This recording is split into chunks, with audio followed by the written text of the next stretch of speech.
السلام علیکم، اسرار احمد یوسفزئی آپ کی خدمت میں حاضر ہوں۔ ناظرین، انڈیا میں مسلم اقلیتوں میں اور پاکستان میں ہندو اقلیتوں میں دونوں کا موازنہ کرتا ہے کہ آیا پاکستان میں اقلیتوں کو زیادہ تحفظ حاصل ہے یا انڈیا میں جو اقلیت ہے یا جو مسلم اقلیت ہے ان کو زیادہ تحفظ حاصل ہے۔ ساتھ میں مندر کے حوالے سے کچھ باتیں آپ سے کرنا چاہ رہا ہوں، لیکن اس سے پہلے آپ لوگ ایک ویڈیو دیکھیں جو آج کی تاریخ کی ہے، اس کے بعد اس پہ بات کرتے ہیں۔ This is Aisha again. We keep talking to you about the kind of stuff that happens to me. I'm standing outside the duty officer at Azadpur station. We have just been beaten up while we were catching dogs. Somebody came and spoke to our staff badly as usual. We are supposed to shut up and take this nonsense all the time. So when we decide to stand up and for our voice to be heard, this is what is done to us. This is now routine in our country. Okay? This is what we have become used to dealing with. It's nothing new, is what we deal with every single day. اس لڑکی کو کیوں مارا؟ گناہ بس اتنا ہے کہ وہ مسلم ہے، گناہ بس اتنا ہی ہے کہ وہ انڈیا میں اقلیتوں میں ہے، گناہ بس اتنا ہی ہے کہ وہاں پر ایک اچھے ادارے میں یہ لڑکی کام کر رہی ہے۔ اگر ہم ذرا سوچیں اور انڈیا کی حالت پہ توجہ کریں تو یقیناً وہاں مسلم کے ساتھ انتہائی ظلم روا رکھا جا رہا ہے۔ گجرات میں ہزاروں مسلم کو مار دیا، بے گناہ مارا، بچوں کے ساتھ، عورتوں کے ساتھ ظلم کیا گیا، خواتین کے ساتھ ریپ کیے گئے، ساتھ میں مردوں کو بے دردی سے مارا، ان کے سروں کو قلم کیا، گلی محلے روڈ خون۔ انڈیا میں ایک صوبہ ہے آسام نام ہے، وہاں پر روز ایسے واقعات ہوتے ہیں، مسلمانوں کے ساتھ ناروا سلوک، ذبح کرنا، ان کے حقوق تلفی کرنا عام بات ہے۔ وجہ گناہ بس اتنا ہی ہے کہ وہاں مسلم اقلیتوں میں اور ان کا کوئی پرسانی حال نہیں ہے۔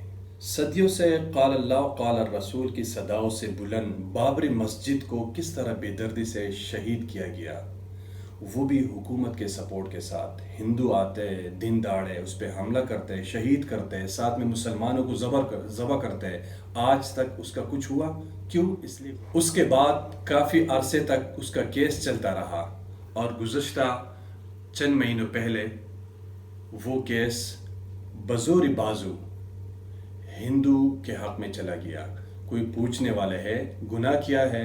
بس اتنا ہے کہ وہاں مسلمان اقلیتوں میں ان کا کوئی پرسانی حال نہیں ہے۔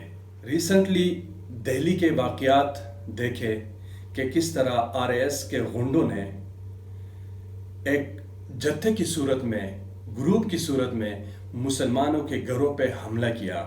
وہاں نہ خواتین دیکھی، وہاں نہ بچوں کو دیکھا، نہ بوڑھوں کو دیکھا اور زندہ جلا ڈالا۔ ابھی چند مہینوں کی پہلی بات ہے۔ وجہ کیا؟ اس لیے کہ مسلم اقلیتوں میں ہے، ان کا کوئی پرسانی حال نہیں ہے۔ ایک اور بات آپ لوگوں سے شیئر کرتا چلوں، ہو سکتا ہے آپ لوگ جانتے ہو کہ انڈیا میں ریسنٹلی ایک قانون پاس ہوا، C A A N R C N P R کے نام سے یاد کیا جاتا ہے، جس کا خلاصہ اگر میں آپ لوگوں کے سامنے رکھنا چاہوں، اس کا مطلب یہ ہے کہ پاکستان انڈیا آزادی کے بعد جتنے بھی مسلم وہاں رہ چکے ہیں ان سے اب یہ مطالبہ کیا جا رہا ہے کہ اپنا شناخت دکھاؤ، یعنی اپنی شہریت ثابت کرو۔ کس طرح کہ اگر آپ انڈین ہیں تو اپنے دادا کے ڈاکومنٹس دکھاؤ، پردادا کے ڈاکومنٹس دکھاؤ، یا آزادی کے وقت آپ لوگ کے پاس جو سرٹیفکیٹ ہیں وہ دکھاؤ۔ اگر وہ نہیں ہے تو آپ لوگ کیمپوں میں رہیں گے، آپ لوگ دوسرے درجے کے شہری ہوں گے۔ یہ کیوں؟ اس لیے کہ ان کو دبایا جا سکے۔ قانون کے مخالفت میں وہاں کے یونیورسٹیز، کالج جتنے بھی لوگ تھے وہ باہر آ گئے، لیکن اس پہ بھی لاٹھی چارج کیا گیا، چاہے عورتیں ہو، چاہے مرد ہو، چاہے بچے ہو، بوڑھے ہو، انہوں نے کسی قانون کی لاج نہیں رکھی اور مسلمانوں کو بالکل ایک جانوروں کی طرح ڈیل کیا۔ کیوں؟ اس لیے کہ وہ اقلیت میں ہیں اور ان کا کوئی پرسانی حال نہیں ہے۔ جہاں ایک طرف مسلمانوں کے ساتھ اتنی ناانصافیہ، ظلم اور بربریت کا رویہ رکھا جا رہا ہو، جبکہ دوسری طرف اسلام آباد میں مندر کی بات آئی۔ اسلام آباد میں کل ہندو کی آبادی 65 گھر ہے، جبکہ یہاں پہ آلریڈی 2 یا 4 مندر آلریڈی بنے ہوئے ہیں۔ حکومت سے یہی مطالبہ ہے کہ آپ ان کے لیے جو آلریڈی مندر بنے ہوئے ہیں ان کو رینیو کرائے جائے، ان پہ کام کیا جائے اور ان کے لیے عبادت خانے رینیو کرا کے عبادت کرنے کی اجازت دی جائے۔ لیکن ان کے لیے حکومت کی طرف سے جگہ مختص کرنا اور پھر اس کو بنانا، یہ تاریخ میں کوئی ایسی مثال نہیں ملتی۔ پاکستان تو کیا، انڈیا میں بھی، بلکہ کسی بھی ملک میں ایسی مثال نہیں ملتی کہ کیا انڈیا میں وہاں کے حکومت 70 سالوں میں اپنے خرچے سے ایک مسجد بنا چکی ہے آج تک۔ بس یہی کچھ باتیں آپ لوگوں سے شیئر کرنی تھی۔ پسند آ جائے اس پہ رائے دیجئے، اس کو شیئر کیجئے اور اس حوالے سے وہ لوگ جو اس حوالے سے کشمکش کے شکار ہیں ان تک پہنچائیے۔ بہت شکریہ، والسلام۔